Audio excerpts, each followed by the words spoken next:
Welcome to another episode of World of Africa on WION World is One. I'm American Joker. This week we are intrigued by the royal life story of the South African Zulu monarch ever since he was coronated.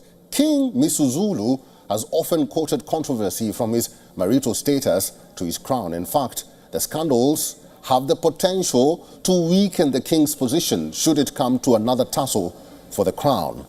We'll talk about that shortly. The show starts now.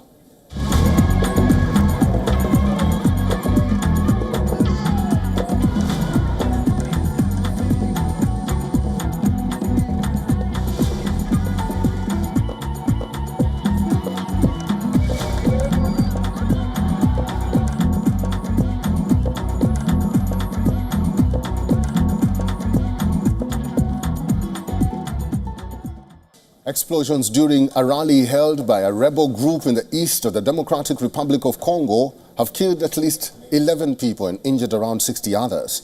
The blasts happened just after the M23 leaders had addressed thousands of people in Bukavu. The Rwandan-backed group recently captured the city from the Congolese military. But that's far from the other problem bedeviling the country: the fate of 50,000 Congolese who have been turned into refugees hangs in the balance, and the numbers are set to rise as more people escape the conflict and the forceful conscription by M23 rebels. Here is their story.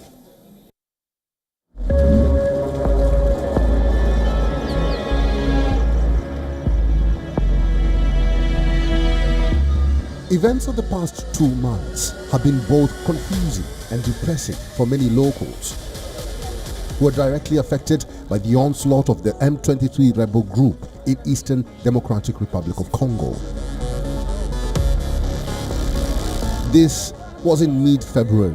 Displaced Congolese in Rwanda are now headed back across the border into Bukavu, a key city in eastern DRC now taken over by M23 fighters allied with Rwandan troops. For some, the return is also laced with concern. There is no activity there, and everything is closed. But we have taken the courage to come to the border to go home. This is our home, and we have the right to go home.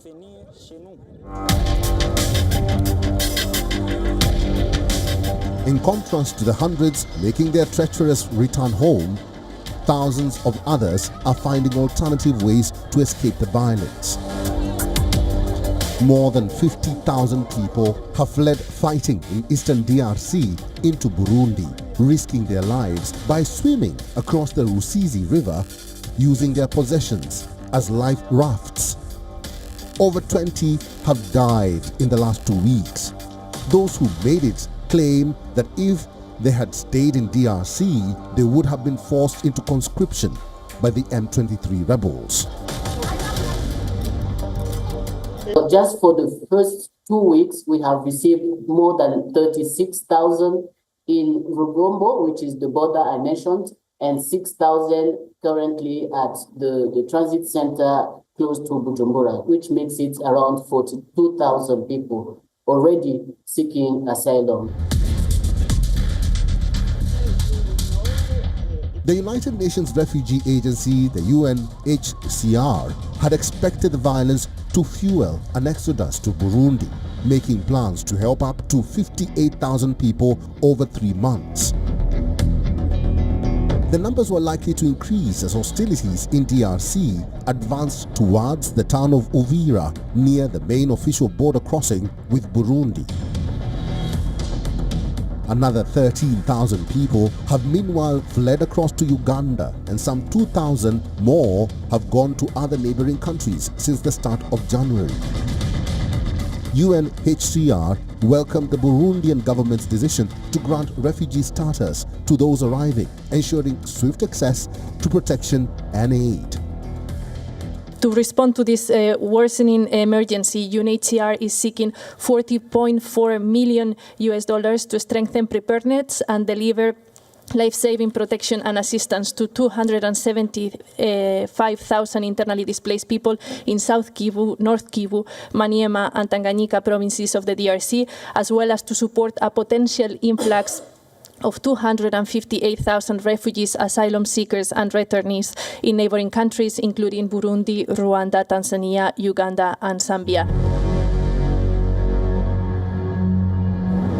Amid the takeover of M23 rebels in Bukavu, this incident jolted the Central African nation when two explosions rocked a city in eastern DRC after a meeting of the Rwandan-backed M23 group killed at least 11 people and wounded around 60. President Felix Tshisekedi called the explosions a heinous terrorist act in the eastern region where M23 have captured swathes of territory in recent weeks in battles with the Congolese army. The rally was attended by Colonel Nangaa, head of a coalition of groups that includes the M23. He was leaving the platform where he had been speaking when the explosion sounded. It was not immediately clear what the source of the explosion was. In hindsight, MONUSCO, the United Nations Organization Stabilization Mission in the Democratic Republic of Congo, is supervising a ceasefire. I had told the President of the Republic, the Prime Minister, I reiterated it here to Mr. Governor, MONUSCO is actively preparing to play a role in supervising the ceasefire, knowing that obviously a ceasefire, when it materializes, will require the commitment of the involved parties. Hundreds of soldiers from the DR Congo's Republican Guard walked the streets of Kinshasa in a show of force as fighters from the M23 group continued their offensive in the country's east. The United Nations spokesperson says at least 700 people have been killed in intense fighting in Goma, the capital of the Democratic Republic of Congo's North Kivu province. Rwandan-backed armed group M23 has seized Goma, the biggest city in the country's east, and is advancing southwards as volunteers and the struggling Congolese army attempt to beat them back. Africa Bureau, WION World is One.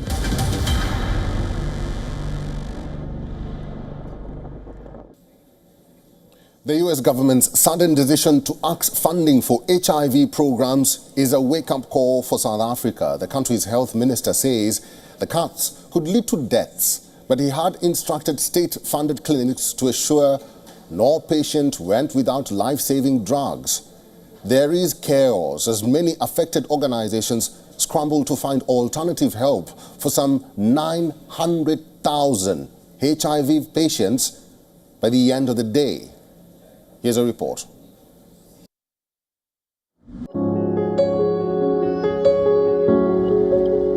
At a rural village in South Africa's KwaZulu-Natal province, unemployed 19-year-old Nozuko Majola is trying to figure out if she has enough money for the one-hour ride to collect her much-needed HIV medication. Usually delivered to her home that can't be easily reached due to rough, untarred roads.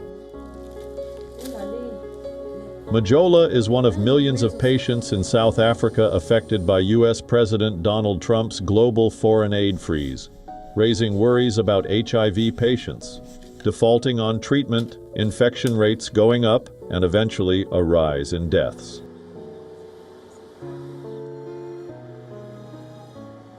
I didn't feel good when I heard that funding had been stopped. It's very painful because a lot of people will not go to the clinic. A lot of people already don't like going to the clinic, although they also don't like having their medication delivered due to shame and stigma. I'm not sure what they are afraid of. So I would like for funding to be reinstated so we can continue be assisted and for people not to end up defaulting. Community members in Evaton, south of Johannesburg, gathered at the M23 Awareness Center to collect food parcels donated by South Africa's Department of Social Development. M23 Awareness Center is a non-governmental organization that specializes in orphans and vulnerable children as a result of the HIV pandemic, and also has other programs to help women and youth in the community. The NGO is one of many that have been affected by the President's emergency plan for AIDS relief and USAID freeze by U.S. President Donald Trump. which has left many of their staff and beneficiaries worried about the future. Many Africans had known that Trump's America First outlook meant their continent was likely to be last among his priorities. But they hadn't expected the abrupt halt to foreign aid from the world's largest donor that stops money flowing for wide-ranging projects like disease response, girls' education, and free school lunches. Who will help us following this aid crisis? It won't be easy. Life won't be as normal like it used to. I would be happy if the American president, Donald Trump, stops the whole crisis and takes things back to normal, because I don't think he is aware that the funding was helping us and the beneficiaries of the funding. We are here because of the beneficiaries, as they are the ones who are greatly affected. South Africa's leading AIDS lobby group, the Treatment Action Campaign, warned the country could see a return to when HIV patients struggled to access necessary services for their treatment. Several of the largest U.S.-funded HIV/AIDS programs in South Africa were told that their funding would not resume. Some of the programs that were cut in South Africa provided HIV/AIDS services to vulnerable groups such as LGBT+ people and sex workers, as well as testing and care services to the general population. We stand to lose all the investment over the last 25 years if we do not work hard to fill the gaps that this funding freeze is causing. Secondly, we will see lives lost. So in excess of 500,000 unnecessary deaths will occur because of the loss of the funding, and up to 500,000 new infections. So these are modeling studies. They are prone to various assumptions, but just to give the flavor that this is not going to be business as usual. South Africa has the world's largest number of people living with HIV at around 8 million. Africa Bureau, WION World is one. Ethiopian Prime Minister Abiy Ahmed met with Somali President Hassan Sheikh Mohamud in Mogadishu as their nations try to mend relations strained by Ethiopia's deal for sea access with Somaliland, a breakaway republic Somalia considers part of its territory. Abiy Ahmed flew into the Somali capital as Somali forces, backed by African Union peacekeepers, beefed up security at Mogadishu Aden Ade International Airport and along the road leading to the presidential place. After meeting the Somali presidential palace, the two leaders issued a joint statement affirming their commitment to enhancing cooperation for mutual benefit. Here's a report.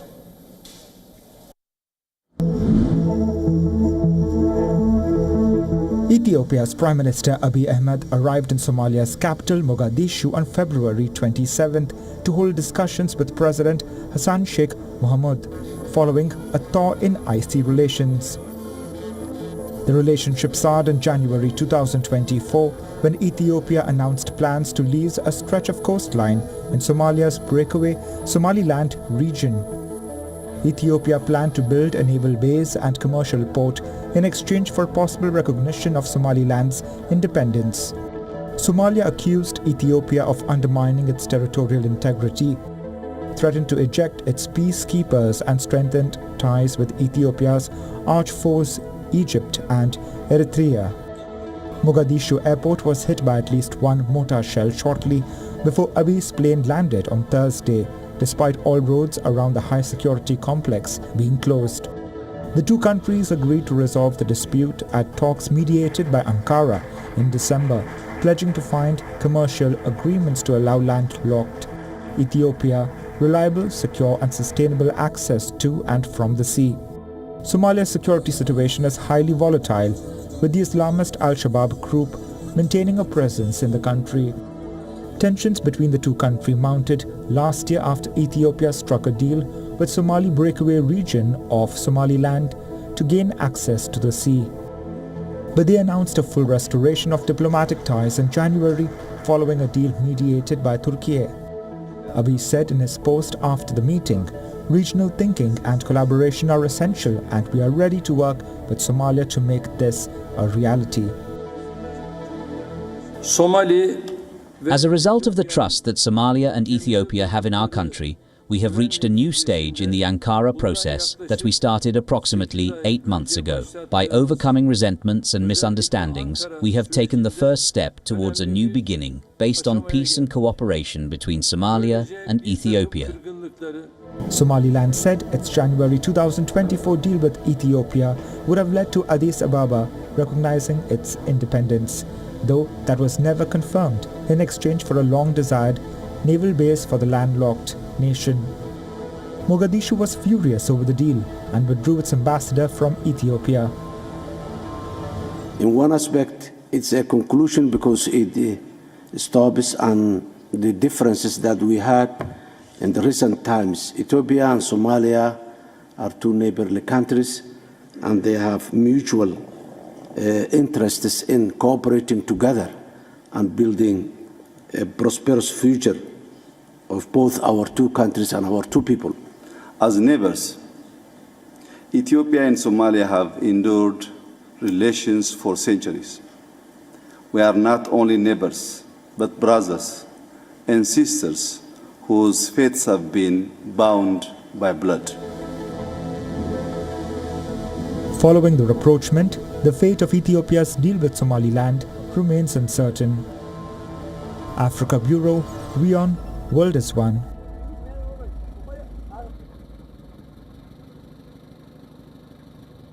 Zulu King Misuzulu Kazwelithini assured the people of KwaZulu-Natal of his commitment to fulfilling his royal duties. The king made the remarks during the commemoration of the 146th anniversary of the Battle of Isandwalana in Kutu, where he was accompanied by his wife-to-be, Nomzamo Mieni, amid ongoing wedding controversies. Apologizing to those gathered, the king acknowledged the public's expectations for him to address various issues affecting the province and the royal household. The scandals have the potential to weaken the king's position should it come to another tussle for the crown. Kalden Ongmu reports from Johannesburg. Polygamy is part of Zulu culture, but King Misuzulu Kazwelithini has taken the unusual step of going to court to divorce his first wife, Queen Ntokozo Kamiesela. Regarded as the lion of the nation, the Zulu king is the custodian of age-old traditions that place marriage and polygamy at the heart of royal success. His role within South Africa may only be ceremonial, but he remains hugely influential with a yearly government-funded budget of several $1 million.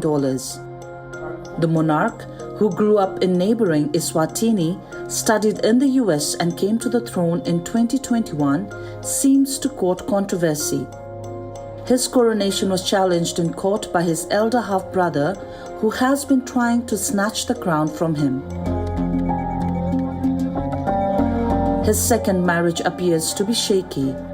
His attempt to take a third wife hit the buffers, and there are also reports of another dalliance with a young princess. However, the 50-year-old's troubled personal life used to be discussed in hushed tones, that is until he filed divorce papers in December. Queen Kamiesela came from an ordinary family, as many of the wives of Zulu kings do, in a small mining town in KwaZulu-Natal province. It was as a cabaret singer performing at a restaurant in a coastal city of Durban that she caught the royal eye, the academics said. Her senior status in the family was made clear at the king's state coronation in December 2022 when she sat by his side. But her position is now under threat, with the monarch saying in court papers that they have not lived as husband and wife for at least a year and the marriage has irretrievably broken down. The palace followed this by sending out invitations for the king's wedding to a new bride, Nomzamo Mieni, set to take place in late January. The bride price, known as lobola, had already been paid in cattle, a prized asset in Zulu culture. Queen Kamiesela did not take any of this lying down, instituting separate court action to halt the wedding, which was postponed as a result. The monarch's half-brother, Prince Asimakade Zulu, who is the late king's eldest son, has long coveted the crown, but his backers were outmaneuvered by Mrs. Zulu's allies in succession discussions. President Ramaphosa later gave Mrs. Zulu a certificate of recognition, paving the way for him to be funded by the government. But Prince Asimakade's supporters did not give up, going to the High Court to declare his state coronation unlawful and won. The court ruled that President Ramaphosa had failed to comply with the law, which required him to order an investigation into objection to Mrs. Zulu's accession. The status quo remains, pending the outcome of an appeal. The scandals have the potential to weaken the king's position should it come to another tussle for the crown. Woes in Zulu King's personal life seems to be never-ending. If it's not a fight with his half-brother for the throne, it's him getting embroiled in romantic woes. But no matter what the controversy, the Zulu people take immense pride in the king, viewing him as a symbol of the unity, heritage and strength. The Zulu monarchy remains a central part of their cultural identity. This is Kaldan Omer from Johannesburg, South Africa for WION World is One. Hundreds of people in rainbow colors gathered in South Africa's tourist magnet Cape Town to honor the world's first openly gay imam who was killed last month. Muhsin Hendricks, who ran a mosque for marginalized LGBTQ+ Muslims, was shot dead in February. Led by motorcycle riders, the mostly young crowd walked through the streets of the coastal city, some waving placards emblazoned with Hendricks' image and reading, "Justice for Muhsin." Take a look.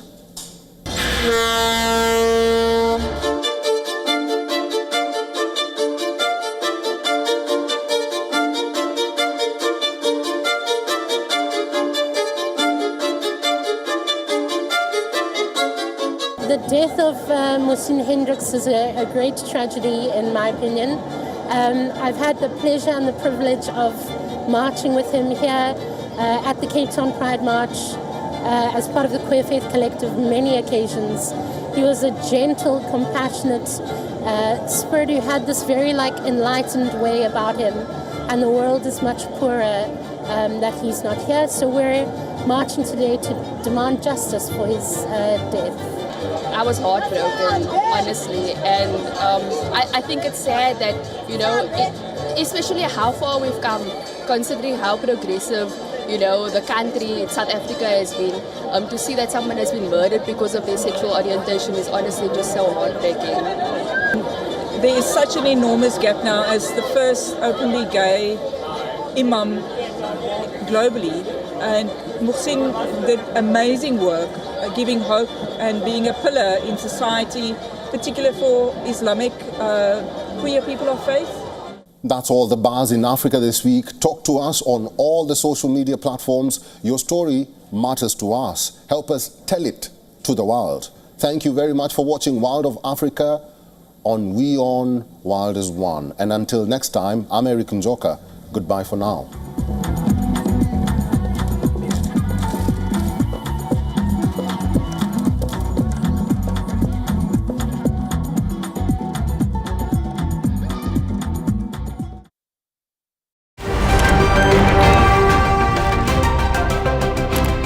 Ready to dive into your daily dose of news? Bringing you what's trending in the West and all that's setting trends in the East. And all of this served up with a side of insightful banter. We don't just bring you the latest stories. We bring you your talking points for the day. And while you do that, from the busy streets of New York, I will provide you with deeper insights on the developments through the course of the day in the U.S. The show that keeps you ahead of the global curve. A conversation you'd want to be a part of. A place where news becomes an engaging exchange. We bring you stories that impact your present. This is World DNA. Join the conversation.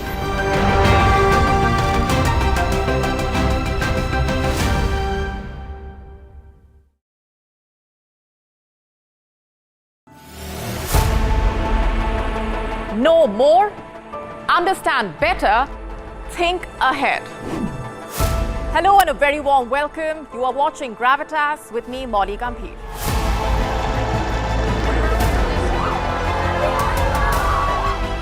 Get the facts, not the bombast. On the 26th of March, dynamic pricing, Baloch separatists, Gravitas cuts out the clutter. Gravitas keeps calm when others scream. Gravitas brings news to life.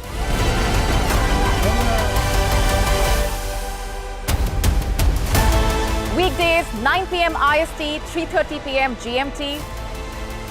Gravitas. Seeing is believing. WION, India's global voice. The channel that brings you the biggest stories from across the world through India's lens. Now available in more than 190 countries worldwide. Because we believe that the world is one. Watch us in Africa, Europe, USA and Canada, South America, Asia Pacific, Middle East and North African regions. Also available on these digital platforms across the world. WION. World is one.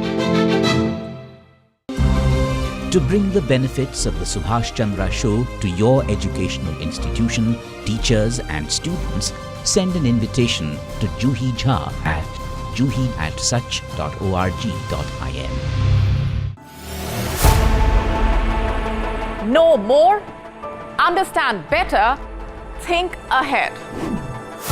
Hello and a very warm welcome. You are watching Gravitas with me, Molly Gambhir.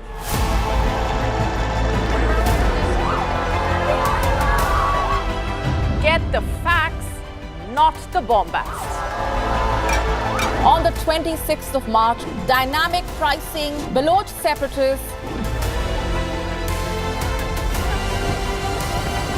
Gravitas cuts out the clutter. Gravitas keeps calm when others scream. Gravitas brings news to life.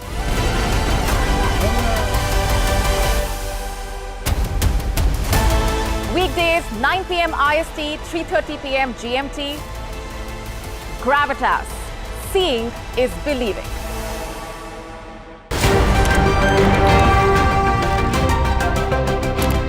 Ready to dive into your daily dose of news? Bringing you what's trending in the West and all that's setting trends in the East. And all of this served up with a side of insightful banter. We don't just bring you the latest stories. We bring you your talking points for the day. And while you do that, from the busy streets of New